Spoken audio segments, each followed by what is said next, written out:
Pag babae ka, okay lang umiyak. But vulnerability is not being fragile, but it's opening up yourself to being sensitive to the needs of the people around you. Kaya mo kayang mag-nurture, kaya kaya mo mag-alaga ng ibang tao kasi meron kang ganong sensitivity towards people. However, being vulnerable can be both a tool but also a weakness. Pwede mo rin siyang gamitin bilang weapon. Pag ginagamit ng mga babae ang emotional strength nila or vulnerability nila to manipulate. I don't know if you've been there, you've tried it, or you've seen women who are emotionally manipulative. They will use their femininity instead of building up and nurturing people to bring down people. Diba? Some ways, and hindi ko ito masyadong elaborate, but some ways that we can do it is to be nagging, to put people down, to being passive-aggressive, gossiping, slandering, body-shaming, even other women. So I'm just saying this for us to be able to assess who we are. Are we using our vulnerability, this strength that has been given to us, as a tool to help others, or as a weapon to bring down and destroy the people around us? And then last thing that is equated with womanhood is beauty. Tingnan mo yung katabi mo. Ganda, di ba? Ganda. Gandang-ganda. But, you know, beauty is not just something that's external. And beauty is subjective. Kasi, di ba, minsan society puts a strict standard on women na kailangan ganito yung itsura mo. So as women, we feel that we have to conform to a mold without embracing that true beauty is not just an outward appearance, but an internal matter. Pwedeng sobrang ganda mo externally, pero sobrang corrupted ng soul mo. What would you rather have? I would want to have both. Hindi mo naman kailangan pili. Ay, di sige, alam na lang pangit ako, pero, ay sorry, hindi po ako naniniwala na may takong pangit. Iba-iba lang po tayo ng standard of beauty. Di natin isipin na parang I have to choose. We can be both. Externally beautiful, confident in who we are, again, in whatever expression that is to you, and also internally beautiful. And not just that, but the ability to create beauty. Diba sabi mo, Viola, kikay ka. Diba? So mahilig ka ba sa mga beauty products, gano'n-gano'n. So nakikita mo rin yung mga things na, may word nga ngayon na ginagamit yung isang workmate ko, aesthetic. Diba? Parang kailangan aesthetic yung itsura ng office mo, yung itsura. Pero like for me, I like black. I love black. I don't like colorful things. Hindi talaga. Kahit anong gawin ko. But I think that there is beauty in both ways. Hindi mo kailangan maging one side of the spectrum na sobrang kikila. Hindi mo kailangan maging sobrang na spectrum. There is beauty in all of that. And that is the ability of the woman, that she sees that. So again po sa mga men, sana po may matutunan kayo about the women around you and the women in your lives so that you can better interact with them. Pero again, yun yung 4 things. Marami pa po to. I just chose 4 that are commonly equated as characteristics of women. Again, our deep relational capacity, nurturing ability, vulnerability, and beauty. But just as these are the things that can help us become the women that we are, these are also where the sources of lies come from. Yung mga questions na, am I really beautiful? Yes. Okay, sinabi nga lahat maganda, pero ako ba maganda ba talaga ako? When people look at me, do they see someone who is beautiful? Next, am I good enough? Have I been doing well enough? Am I worthy of being loved? Kaya ko ba talaga magmahal? Yung mga questions na yun, will I truly be accepted for who I am? Am I truly able to love and be loved by others? A lot of us here, maybe we notice it or not, we battle a lot of things. Insecurities, loneliness, emotions, yung feeling mo na kahit lumalaban ka araw-araw, mag-isa ka lang. And I don't know if you've ever told this to yourself, walang ibang makakaintindi sa akin. But look around you. There are so many people here who are going through maybe the same battles that we are all going through. That we as women understand. I may not be in your situation, and I'm not pretending to say, I know exactly what you're going through. But I can sympathize with you as a woman and try to understand where you're coming from. And so one of the things that we have to stop doing is to look at ourselves through carnival mirrors. Nakapunta na po ba kayo sa perya or carnival? Alam niyo yung mga mirrors na medyo distorted? Yung pag tumingin ka, mukha ka maliit, mukha ka malaki, yung iba-iba yung itsura. And sometimes that's how the mirror looks for us. We tend to see our reflection as something that's distorted. We get our identity, we get our reflection from different things. So, sometimes we get our identity from our work, from our achievements. Dati, I used to think na ako po si Crisel, graduate ng ganitong university. And that was my personality. That was my identity. Kung di ako dun graduate, di ko alam pa paano. That's all I said. And maybe some of you here, ako si ganito, boss, ganito yung ano ko, ganito yung role ko. And that's where we get our identity from, or our achievements. Our social status, our media, what the social media says about us. How many likes we get. Hindi ko alam kung issue pa rin yun, pero a lot of young people that we talk to, and I primarily work with the youth, one of their main issues is that their traction on social media. Ano talaga sa kanila yun? Sobrang big deal talaga. Kung marami nagla-like ng post sila, kung nagva-viral sila. And that's a legitimate thing that we go through. And I don't know if that's what you look at. Social media. What you see in social media is somehow the way that you mirror yourself. Mami ko, mahilig po yung mag-FB. Ano po siya, senior citizen na siya. Eh minsan, pag titignan niya lagi sabi, anak, sana ganito ako. Lagti mo yung mga kaklase ko, ganyan, ganito. Bakit ako hindi ganon? She sometimes does, sometimes a lot. And I have to remind her, Ma, be proud you've raised single parent yung mom. My dad died early. You've raised all of us to be well-adjusted citizens. Okay kaming lahat. You've done, kailangan ko siyang i-affirm every time. But she doesn't have to look into social media to define who she is. Yes. Her being her is more than enough. Ano pa yung mga pwede mag-define sa atin? Our significant partner, having children, or money. Sino dito? Sige, basta kahit wala ako ng lahat, basta milyonarya ako. Ako gusto ko naman maging milyonarya, no? Wala namang, hindi ko naman tatanggihan niya. Pero I hope that's not how we look ourselves in the mirror. But rather, and I'll go through this very quickly then. Here, yung nga tulad na sinabi ni Ma'am, when we do this, what we want young people and even kung ano mang edad tayo, to look at a mirror that will reflect clearly who we are. And here we believe that through the Word of God, through God, that's when we can truly see kung sino ba talaga tayo. There is a verse in the Bible that says that the Word of God is like a mirror. It shows us exactly who we are. But in reality, sometimes we want to see the distorted version better than yung real one. Minsan mas gusto mo na, sige, ito na lang iisipin ko tungkol sa sarili ko. Kaysa makita yung totoong state mo. Diba, sino ba dito yung, ako kasi, syempre, hindi talaga eh. Yung gustong-gusto mo itsura mo pag first thing in the morning. Pag gising mo, ganda naman yan. Diba? Kahit siguro yung pinaka-ano sa atin, pag gising natin, wait lang, ano ba ako, honestly, I rarely look in the mirror in the first thing in the morning. Okay. Ano talaga, ayusin ko yung sarili ko. Pero yun nga, sometimes we want a distorted version more than we want what's reality. And so I'm gonna go through some things that we want and desire as women, and how can we actually get them. Ito yung mga characteristics earlier on, but now, the things that we are yearning for and looking for, and how we can actually get them. And I will be quoting some verses from the Bible. And I want to make it clear that we're not here to make you or force you to believe anything you don't want to. But hopefully, it will be an eye-opener to most of us. And to make us, again, evaluate, sino ba talaga ako as a woman?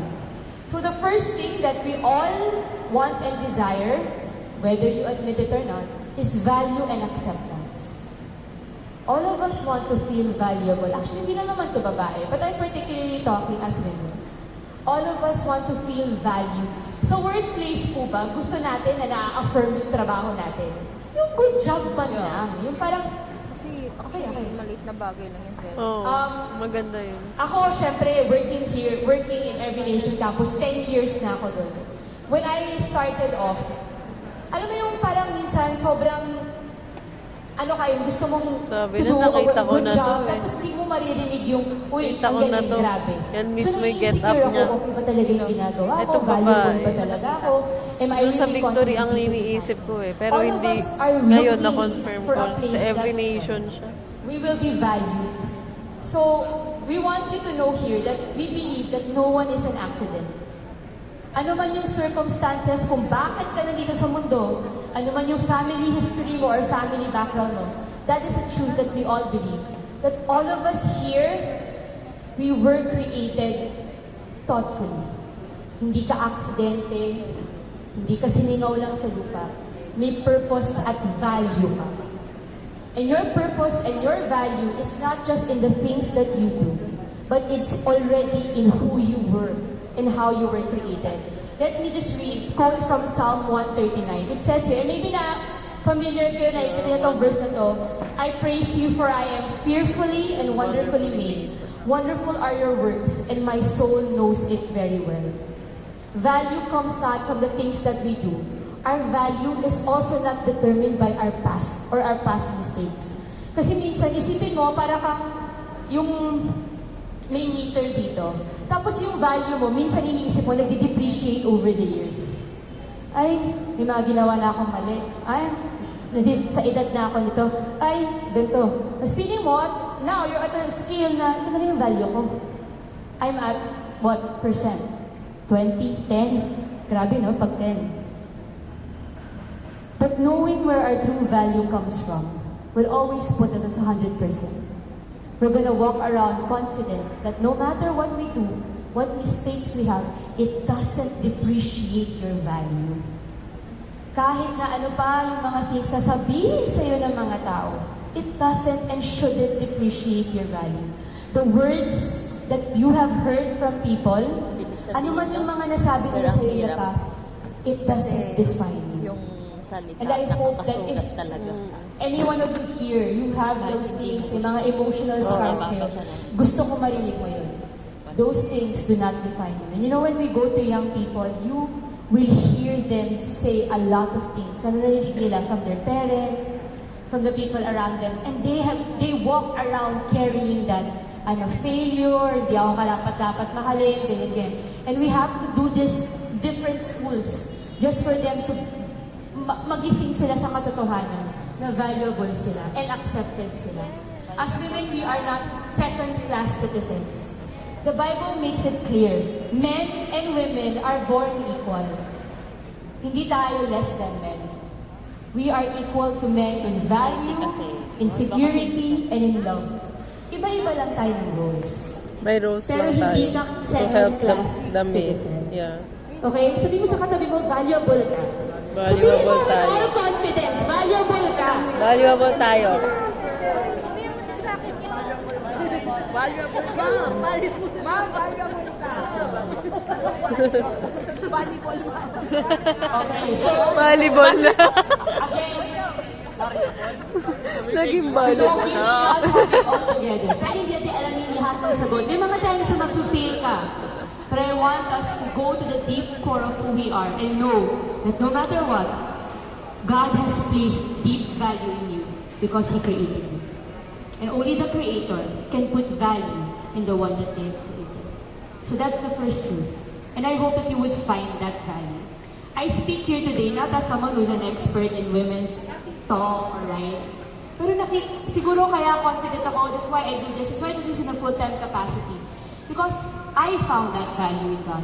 Not in anything else na pwedeng ibigay sa akin sa mundo na to. Second thing that we all desire and yearn for is love. Diba? February last year, February, lahat tayo pa Every day sana may is ganun ako, love. sana all. Nanonood Love tayo day. ng K-drama, Hindi lang kilig-kilig. February. All of us are looking for love. But not just love from a significant partner, but to feel love from the people around us. To feel love from our children, to feel love from our friends. Lahat po tayo nag-yearn for love from the people that we also love. So, pero because we want to feel love, many of us will go to other things for that. And many of us will do things para ma-feel natin yung love. Yung isang pwede natin gawin para malove tayo, babaguhin natin yung sarili natin. There is nothing wrong with wanting to change yourselves. But sometimes we do it for all the different reasons. Naririnig ko ito madalas sa mga kabataan. Binago ko na nga lahat tungkol sa akin, tapos hindi niya pa rin ako mahal. Iniba ko na yung personality ko, yung itsura ko, tapos hindi pa rin niya ako mahal. Or baka nakaka-relate tayo, or baka may mga nauukan ka. Second thing that we do, and this is a very sensitive topic, but sometimes we accept abuse from people around us because we want to feel love. Sige, okay lang na abusuhin tayo, medyo physical, verbal, emotional. Basta mahalin mo ko. Basta huwag kang umalis. And again, Hindi naman dapat ganun. maybe in another topic we can go to this, or maybe you need to talk to someone about this. But I hope that you would not let or downgrade yourself for this. Next, what we can do is to overly spoil ourselves. Wala pong mali to pamper yourselves as women. I hope you do that, you have spa days, ganito. Pero sometimes, we try to fill the emptiness with material things. You know, one of my favorite movies is Confessions of a Shopaholic. Shopaholic. Gusto ko siya kasi nare-remind ako, every time na nagsha-shopping ako, wait lang. Baka magkautang-utang ako dahil dito. But I love that movie. Pero, you see that in her, kaya siya nagsha-shopping. She's trying to fill a void that she, an emotional trauma or baggage na meron siya nung bata pa siya dahil walang-wala siya. And again, though there's nothing wrong with giving yourself material things, may it not be to fill a void in your heart. A longing that you deeply desire. And some of these things, they're not wrong. Pero lahat ng mga bagay na to, temporary or fleeting. When will it ever be enough? Yung hole sa puso natin, will it ever be filled? And I want to quote something I read. Are there empty places in your heart that no person or thing has ever been able to fill? Disappointment, loss, or hardship and suffering begin to highlight the caverns of the emptiness inside of us. We seem to do okay as long as life is humming along unhindered. But just as life shows up with all of its injustice and lights and sense of floodlights in our souls, there are holes in our hearts. There are things that we do not see in the surface. And there are places in our hearts that we long to be filled pero hindi siya napupuno. Alam mo yung ginagawa natin as women, we try to be busy all the time. Hindi ko naiisipin yung problema ko, magpapakahirap na lang ako sa trabaho, hindi na ako uuwi, dito na lang ako. Ano mo oras po ng trabaho niyo dito? Bitinula. 8? Hindi ko talaga, ayaw magtrabaho. Ano po kasi ako, night person po talaga ako, natutulog po ako mga 4 a.m. Trabaho po kasi na, gano'n na po talaga, 4 a.m. at trabaho namin 11. Pero alam mo and I've been through it, you do certain things, you try to mask a hole in your heart that's just desperately wanting to be filled. And the reality is, we cannot get it in temporary things. We need to get it from a source na hindi na uubos. We have to get love from a source that will never run dry. And as well-meaning as the people are around you, nauubos din sila. Ikaw nga nauubos din. Ikaw nga, parang kahit gusto mo magmahal na papagod ka rin. Chor. But the true source of eternity... Agad pa ba kayo? Okay, iba naman po yan. Iba pwede po tayo mag-mental health next time. Pero yun. And I want to read Isaiah 54. For the mountains may depart. This is God's promise for all of us. For the mountains may depart and the hills be removed, but my steadfast love shall not depart from you, and my covenant of peace shall not be removed, says the Lord who has compassion on you. I want you to know this truth, that God's love for you is not dependent on how much you love Him or what you do for Him. God's love for you is based on how much He wants to love you. Mahal ka ni God, hindi dahil sa pwede mong bigay. Minsan kasi yung mga tao sa paligid natin, it's an exchange program. Mahalin mo ako, mamahalin kita. Mamahalin mo ako, magbibigay ako ng love. Pero si God, kahit hindi mo ako mahalin, mahal kita. At hindi na uubos yung pagmamahal niya. Hindi na papagod, hindi na natapos. It's a well that can never run dry. And if you don't know this kind of love, we hope that unti-unti, you would want to know, ano ba yun? How can I get that source of love na hindi nauubos? Yung alam mo, pagising mo, araw-araw, kahit ano pa itsura mo, may nagmamahal sa'yo ng sobra-sobra. And that's a liberating way to live. That knowing that I do not have to be perfect all the time, but I am loved by someone